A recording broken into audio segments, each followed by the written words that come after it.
Okay, so next we have another lightning talk. We have Annmarie Lanesey. You got it. I have to do a lot of practice today. In 2008, Annmarie co-founded Grain Tree Technology, a New York State certified woman-owned business enterprise. And in 2016, Annmarie founded AlbanyCanCode, an organization dedicated to helping talented local people from all backgrounds find pathways to employment in the regional technology sector. She serves on the board of AlbanyCanCode, WMHT, and the Capital Region Chamber. So let's welcome Annmarie. Thank you.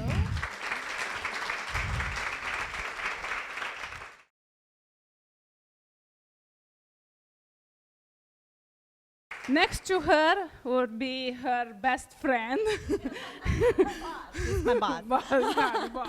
Miriam Dushane, managing partner of Allant Workforce Solutions, which is recognized as one of the nation's leading firms in helping employers attract, acquire, engage, and retain the best talent. So let's welcome Miriam also. And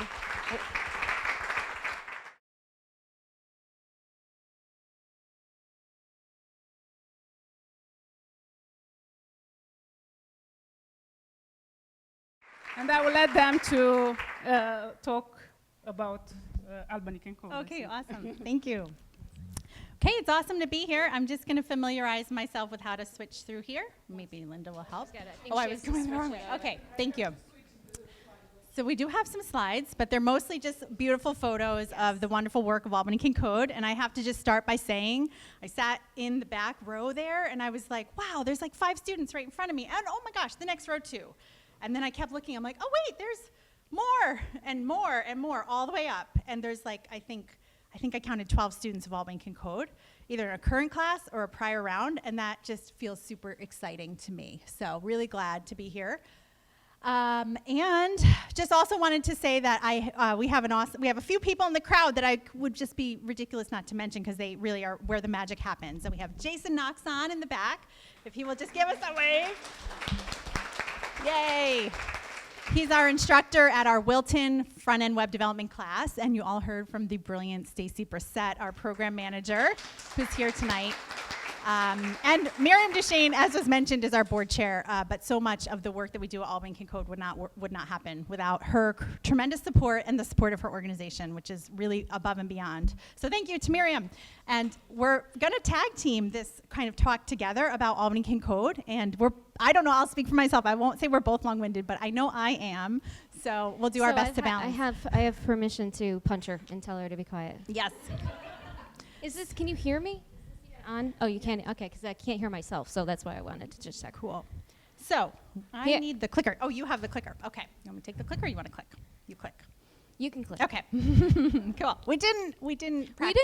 So we Can you tell? So this is like Awesome. this is the first time we've actually done it like this together. Yeah. So it's really exciting because Annmarie has one perspective on this organization, and I have another perspective and a reason why I'm interested in the organization. So I think it's interesting to see both sides of it, but it's going to kind of be like this little like back and forth with us in a good way to just describe the organization and all the great things it's doing. One of the things that I'd like to just mention really briefly is, as I was told not to take notes. I didn't take notes during yours, but I did take notes because what I wanted to tie into is just this theme of what we're talking about this evening, and actually how AlbanyCanCode is bringing a lot of this to reality. So just, you mentioned that there's 12 students here, but they're all women. So, yeah, Woo-hoo. yay, we should be celebrating that. And I think some of the things that we've talked about in terms of what our challenges are or what the opportunities might be and some of the obstacles, I'm proud to be part of an organization that's helping address that, because it's sometimes not just about education and education in technology. There's all sorts of other things that we have to consider and really deal with as a society, not just one organization or another. So I'll give it back to Annmarie so she can kind of tell you about the inception of the organization, and then I can share why I got involved and why I think it's so important. Yeah, okay. So here's a picture. This is our office. My office for Green Tree Technology is no longer in Troy. What a bummer, I know. But this was the office that I would look out the window when AlbanyCanCode was formed. So this was the view outside my window. We were on the corner of Broadway and 4th, right down the street, not far from here. So in 2009, I founded a software consulting practice based in Troy called Green Tree Technology with my husband. Some people know him, not many do, because he never leaves his computer, which is very exciting as co-founder of a software company. That's what I want him to do. Not great for our marriage, but that's a whole nother story. Anyways, as a woman founder of a tech company, at the time that I founded it, and still till today, there's not a ton of women leading technology organizations in the Capital Region. I don't think that's a good thing. I am very much always looking around, and was talked about sociology and sort of demographics, and constantly looking at where are all the women. I don't see them. This room is very full tonight. I'm really excited to see that. But at this time, my company started to get just press and articles and all of that, just because simply the fact that I was a woman was like newsworthy. Well, that's not okay with me. So anyways, I'll get back to this founding story about there being hidden talent anywhere. The sort of genesis, there's a bunch of different points of genesis for AlbanyCanCode, and why I'm excited to be here tonight to talk about it, because when I was in high school, there was no difference between girls and boys. Like, we all did, if you excelled in class, like there wasn't really a lot of gender, differences at that time for what I saw. But when I got to college, I went to a college right up here in this town on the hill. There was classes of maybe 100 women. There'd be 100 people, there'd be 10 women. Class of 10, there'd be 1. And I started to notice, well, why are I went to Troy High School, literally across the street from RPI. And why didn't many of the girls in my class make it across the street to this Polytechnic Engineering Institute? I don't know. Actually, I do know. And I would argue it is because of the way that culture and the books actually do tell us, you should be reading, you should be playing with Barbies and not doing Legos. And some of that's changing, but it's not changing quick enough. So anyways, fast forward to RPI, and I just, I looked around and there weren't all that many women, and you really had to kind of sort of pay attention to that fact. It became really obvious that you were one of the only girls in the room, for better or worse. And then fast forward to the software company. So Green Tree Technology, and many of the great software companies in this Capital Region area, there's so much great work being done here, and everybody's struggling to find talent. So I met a woman, Susan Lundberg, who's also in the room tonight. I tell this story over and over. She came to me and she said, I have a guy that's taught himself Ruby on Rails. He never went to college. He's worked in a kitchen. You talk about needing Ruby developers. You talk about wanting to develop talent. Well, maybe you want to give him a shot. I said, maybe. That sounds like a good idea. And he came on and he sat next to a guy that had a 4-year computer science degree from one of the top tier colleges and in the Capital Region, and he sped right past him. And so 2 months in the job, I'm like, he's actually moving faster than the guy that has a paper that says he's good at this. And then I realized that's the corner that I looked out, and I said, you know what? It wasn't that girl right there, or that person. I'm like, that person could be a developer too. So there's people all across our Capital Region, all across the state, all across the country that have aptitude but don't know they have it in them because schools didn't teach it to me. They're still largely not teaching it now. And so we set out to do this work. So just another picture of downtown Troy. I would bet many of these people in this photo could have the aptitude to be software engineers. And if not a software engineer, then a Scrum Master. And not if a Scrum Master, then a UX designer. And by the way, these are all high-paying jobs. So not only just the development role, but roles all across the sector aren't being filled quick enough. And Miriam can tell you all about that.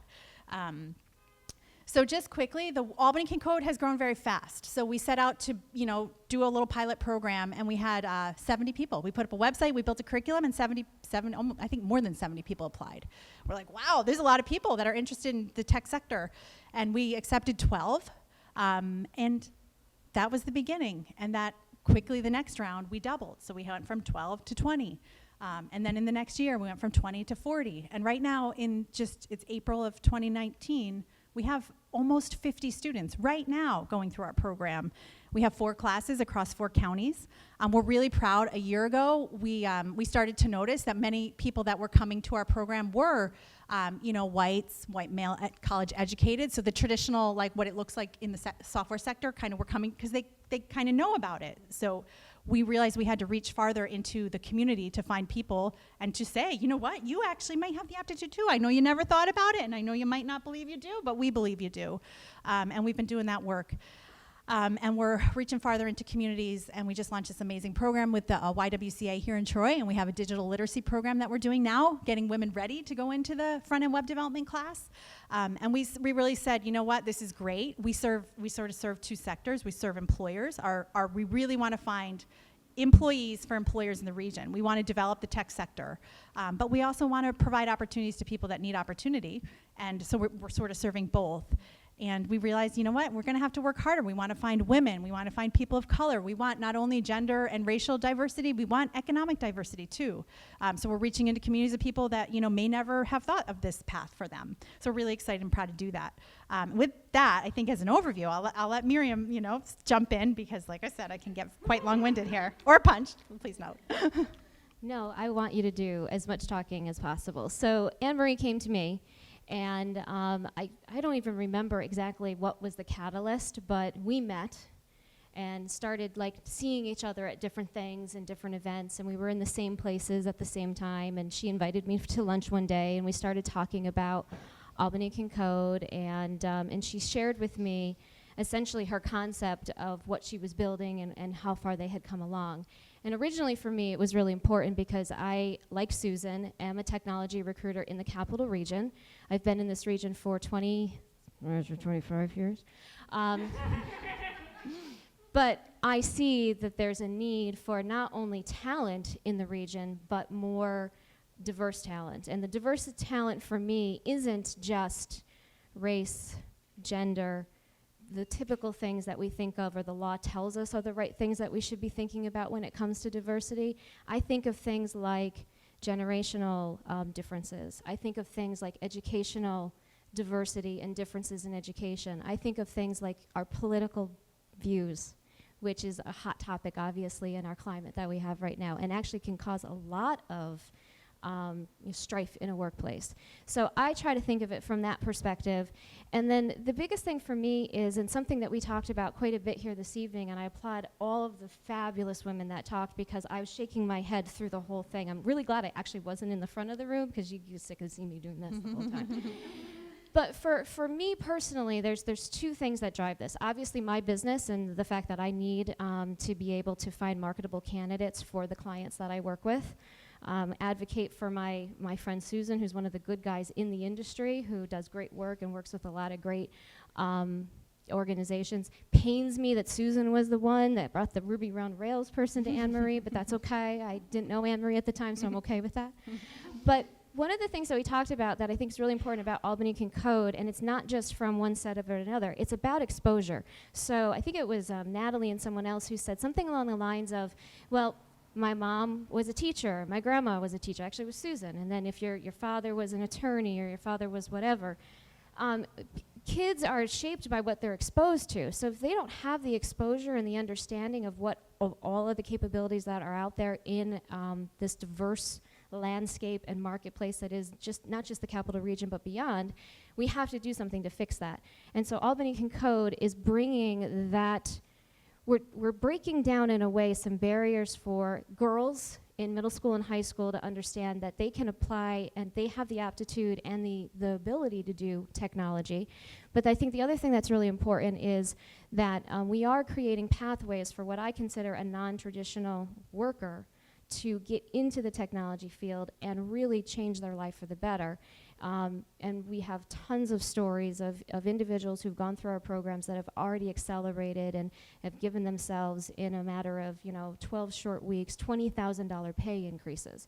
And frankly, that's not just applicable to that person, that affects all of us. So that's $20,000 more that person has to spend in our community, to support our community, to do things in our community. So AlbanyCanCode is really hitting every single thing that we all think is very important that's been touched on here this evening. So it's really exciting for me to listen to everybody and know that we are all on the same path and that we all are contributing to that, and that's what AlbanyCanCode is doing. But one of the things that was really important to me about AlbanyCanCode and what's something that Annmarie actually gave me the confidence to be able to do was I never graduated from college. I went to high school. I graduated from high school. I took a couple of college classes, but at my time in my life, my parents couldn't afford to send me. I wouldn't have known the first thing about even applying for financial aid, and so I went right to work.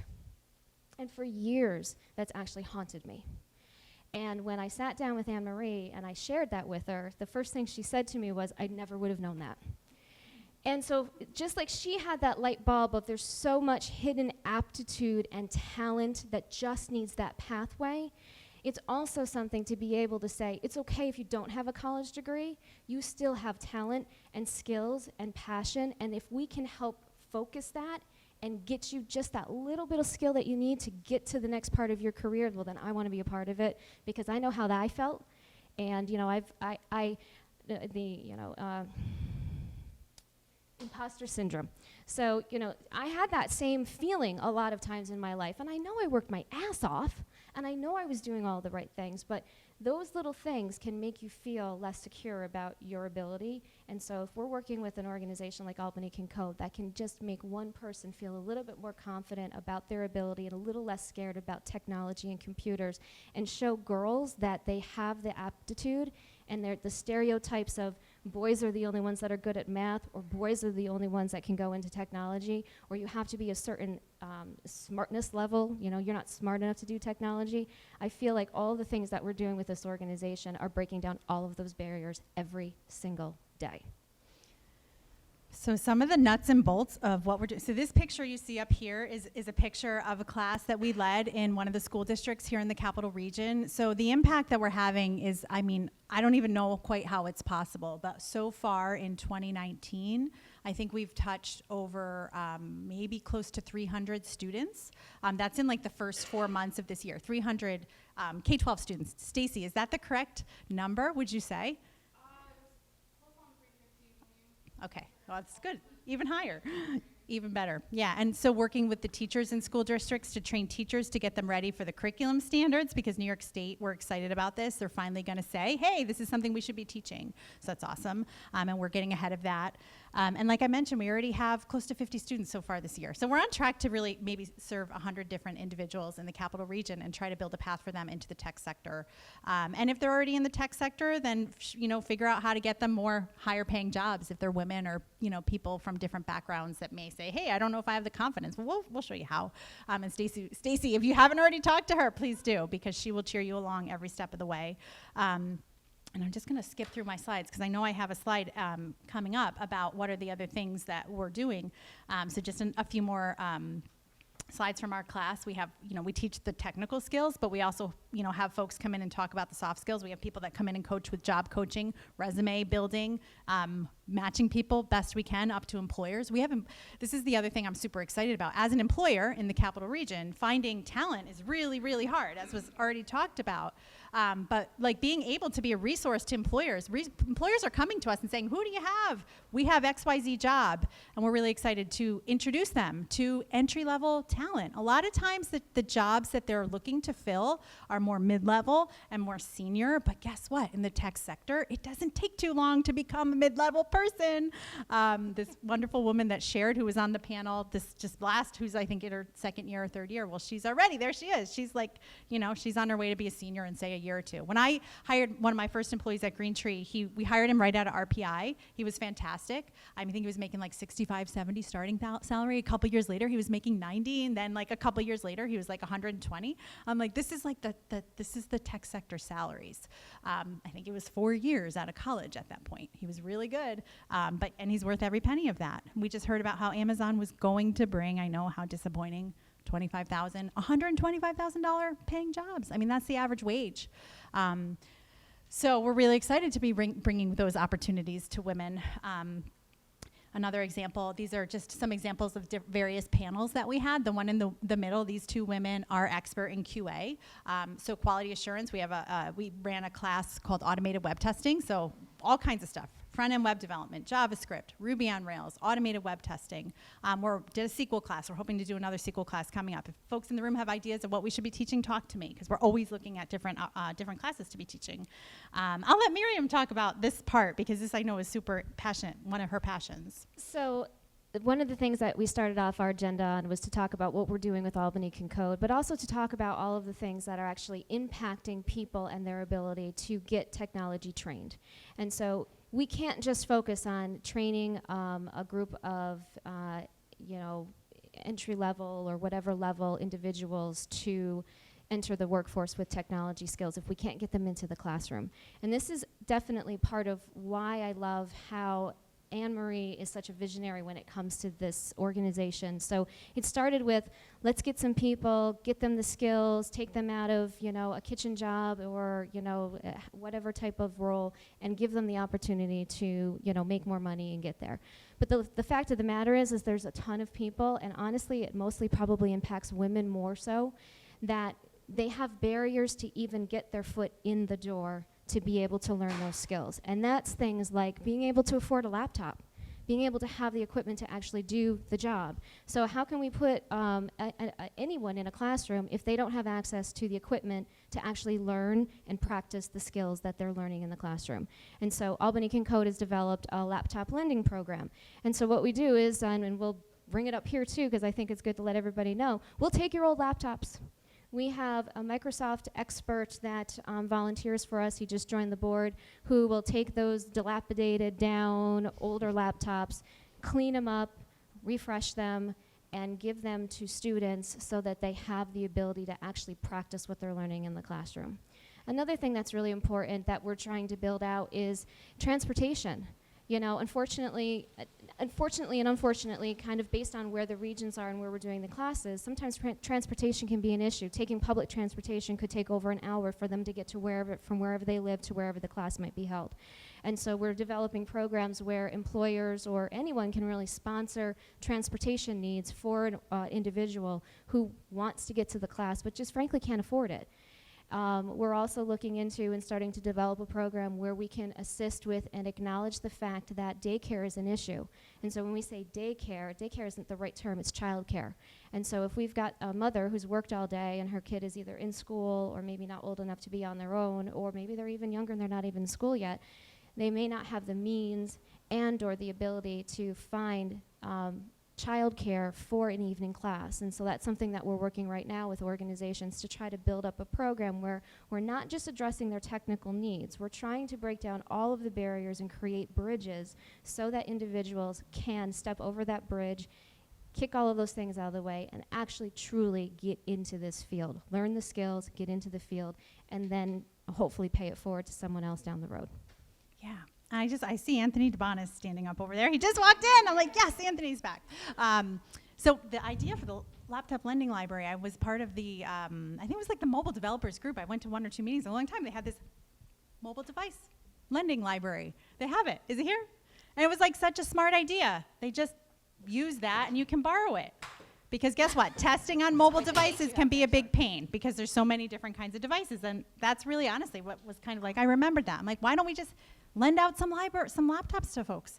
And we've been able to do that. I think we have 4 students right now that are using our loaned laptops. And I'm not sure if any of those folks are in the room, and I do say this, and I think it's kind of fun. We don't actually care if they give them back, because we know we're going to get more, and we want them to practice, and then we want them to keep learning. So do check in with us if anybody in the room has a lending library laptop, and we'll we'll say, okay, cool, keep it when you graduate. But I mean, that's the thing. If you want to learn this, you have to practice. And then the other thing I just want to say, some more photos of different folks around the Capital Region, some of which is, on the left is our digital literacy workshops. So we do this thing called, it's like a code talk. We call it Mom Up, and we do it with moms. We basically, within 2 hours, can demystify for anybody, what it means to work in tech and, what all this terminology is, because terminology is pretty scary, was talked about already tonight. Well, if you want one, come see me. We'll do it. We'll tell you when the next one is, because in 2 hours, you're going to feel like, I got this. No big deal. We're gonna do this. And I think it's important because if parents don't understand what the jobs are for tomorrow, and moms and dads are not feeling literate enough to even have a conversation with their student, it doesn't make it easier for that student to pursue it. So it's a lot easier for that student to feel like they have support and they know that their parent at least understands the basics, to have a conversation with them, and that will just continue to encourage them to continue to pursue this field.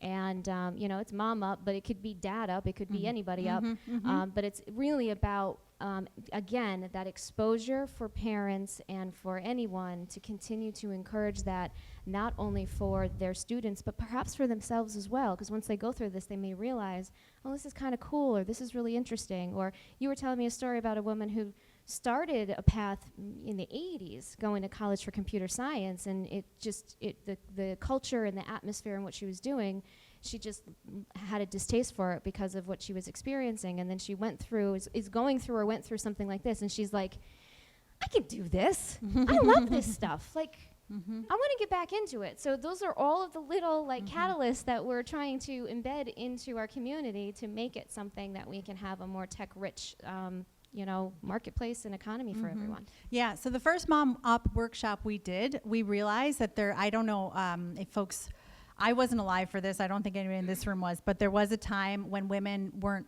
literate and men were literate and women weren't educated. And there's places in the world where this is still the case.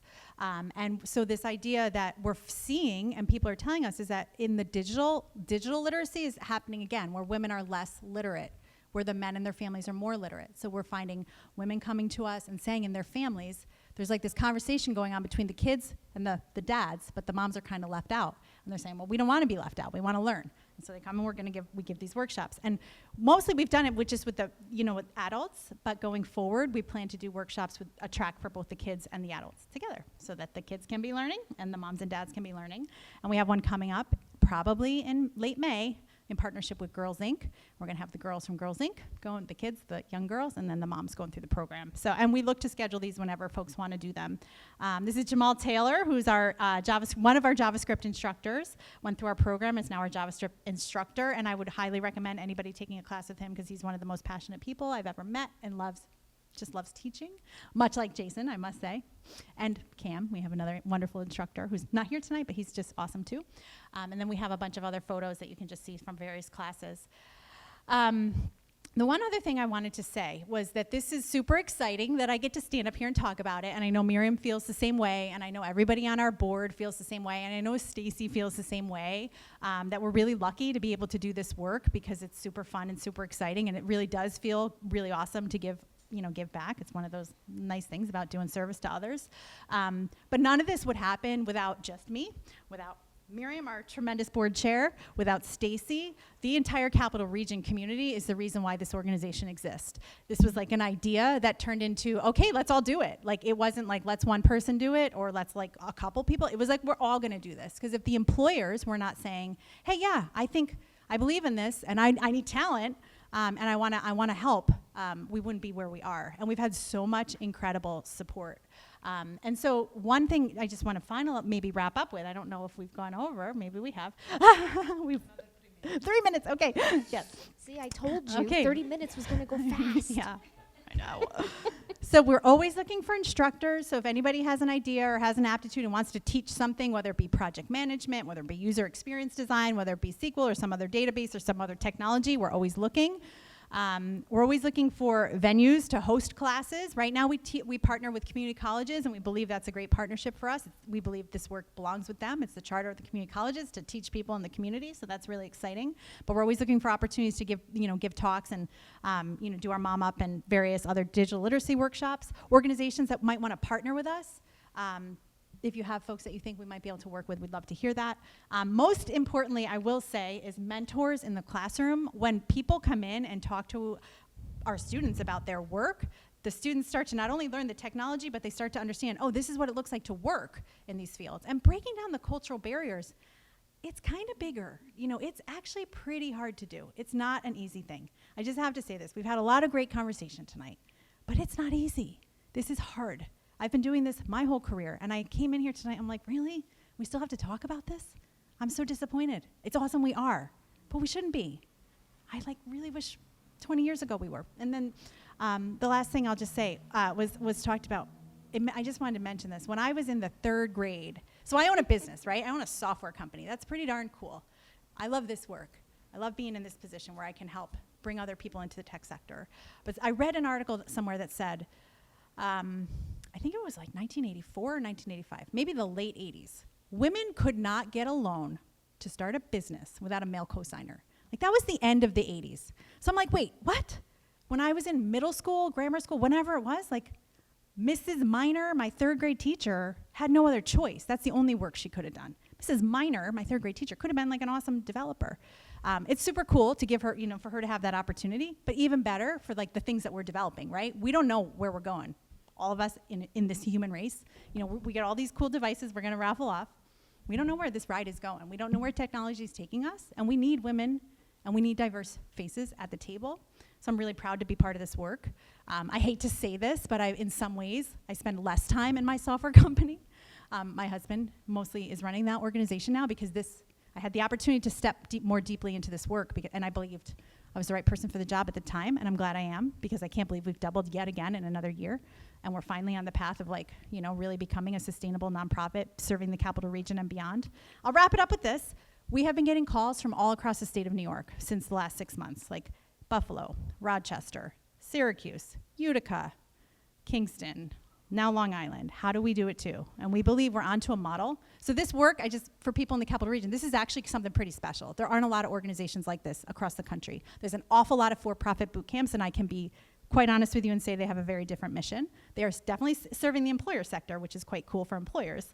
And some of them are also, many of them are doing really great work, but it's not the kind of work that we're doing. We're doing something a little different in communities.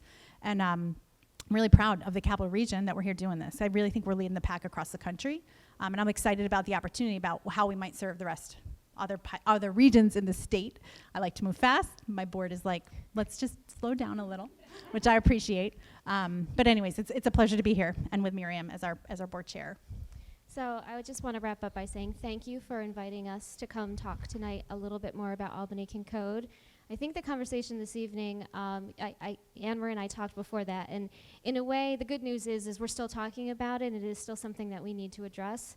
But I think the even better news is that we have made such amazing strides, and we've made such amazing steps in the Capital Region and beyond. And I think if you don't walk away with anything else, understand that there are people that are really passionate about this work. I mean, I joke all the time with Annmarie that you spend an afternoon with Annmarie or even an hour with her, and you will be her disciple for life because she's so passionate about it. But she's passionate about it not because of anything more than she wants to give back. She thinks there's a lot of people, I agree with her, there's a ton of people that just haven't been given the opportunity or even understand that they don't even know that they have the aptitude to do this type of work.